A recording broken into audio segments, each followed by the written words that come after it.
Now, Lekan and Alnor, with the cohorts that they live with at Brave Earth, they've formed this nonprofit organization called Força del Amor. Força del Amor is designed to enhance resilience in their biosphere. One of the accomplishments of Força del Amor has been the organization of this mutual aid network among its neighbors. The concept works out something like this. Take a village of like 200 to 400 people. If you can get 40 people to join a volunteer network with a commitment to show up like once a month for a work party, that gives you 10 people per week coming out to assist in weekly work parties. And let me tell you, well organized, you can do a lot in a day with 10 people. Brave Earth offers the organizing team. It's generally like 3 people that they send. They also donate the use of their tools for the Sunday work parties, which is awesome. But then the nonprofit provides $500 per house toward hardware. And the people, they get to decide whatever they're going to use it for. You guys, this isn't just a brilliant program for enriching relationships and improving local infrastructure. A program like this can pull in investors to acquire more land for communal transformation and benefit. Another one of the projects getting attention is the Community Rec Center. The community center is being built in a rented space from someone in the Pueblo at a super low price. It reminds me of the story of Stone Soup. Everybody throws in what they have, everyone benefits from the feast. Of course, it's worth mentioning an important detail concerning planning projects like this. Please, consult with the neighborhood about any initiatives that you want to do before putting a bunch of energy into it. Brave Earth has a dedicated team of a few people who've been systematically going around the village to their neighbors' houses and asking them what they need, what they might have to offer. You know, you don't really know what the needs are of those that you want to help until you ask and listen. Another branch of Força del Amor that's pretty great is this organizing of a community policing arm. It helps the neighbors keep in communication with each other around suspicious activity in the area, but it also empowers them to collectively take corrective measures into their own hands when, municipality authorities aren't always necessary in all things in the village, right? You can deal with, especially if it's like a youth that's doing petty crime or something. A lot of times people know about it, or somebody says something about it, or they don't, and it perpetuates, and then finally the cops get called when really, by putting together something in an organized fashion like this, you can create protocol for dealing with local issues that, again, don't need to go to some kind of municipal authority, which really here in Costa Rica is, or probably I'd say in most areas, isn't as valuable in end results as being confronted by one's community and really feeling like you're seen. Right? That people see you, the people that you've grown up with and that you're robbing, that they see you, and not in a malicious way, but in a, hey, look, you're part of this community and we're not going to let you forget it kind of way. Another way to make impact on your community is to teach a trade. Links Gamond, he makes impact in his regional community by importing tradesmen from other countries. They work with and they teach the local craftsmen skills that are expanding what they can do with their trade. Sal Cargo Shipyard is pretty cool. It's this blend of international talent and local carpenters that are all come together to create a prototype that hopes to change the way we fuel transportation of our stuff around the world.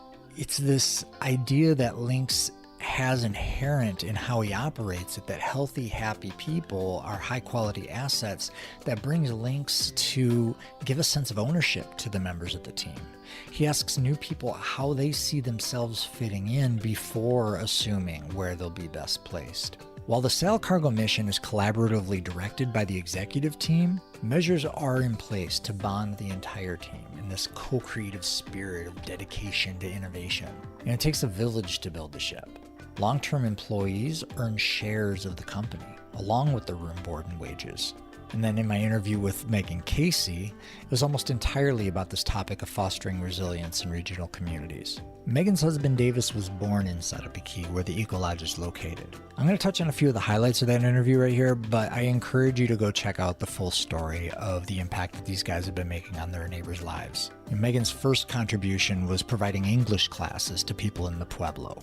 Easy. Anybody can do this. From there, as a matter of fact, I've even had people on my own farm, guests on my farm, go into the village to teach locals English in exchange for, guess what, Spanish classes. After Megan got the English classes rolling, she and some of her cohorts there started organizing art workshops and cooking classes.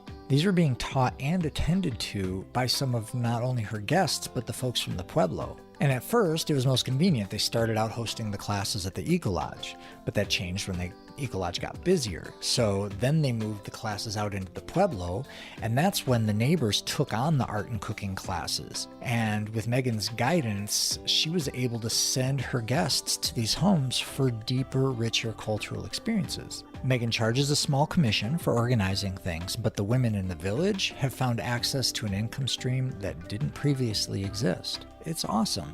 I know there's a woman here in our Pueblo that we enjoy the pleasure of having make food for us and for our guests occasionally. We made up a little simple menu for her. We laminated it, and we have a copy of it in all of our cabins. So the guests can order food and have it delivered, or, well, pandemic notwithstanding, they've been able to also go over to her house and enjoy a meal on her back deck. This simple arrangement, it's not only been the highlight of several of our guest stays, but it's brought a small but valuable amount of money into this woman's home. As an elder woman, this has changed her life. Not only the money that's brought her and the value it's brought our guests, but she can't stop talking about some of the guests that have come over from our place, even the ones that don't speak Spanish. Because the experience of being in that stretch zone, as Megan calls it, is invaluable, and that's where a lot of rich relationships can be built and growth. Beyond the cooking classes and the art classes that Megan had set up, she's helped many of her neighbors set up extra rooms in their homes that they can rent out to tourists. Now, it's turned into nearly a village-wide farm stay, homestay program at this point, from what I understood. But Megan found that her efforts were starting to breed this weird sense of competition among neighbors that were hoping to get the next guest. So while it was something that has taken some navigation, she's come to emphasize to the women who are opening their homes to these guests that if we aren't all successful in this effort, none of us can be.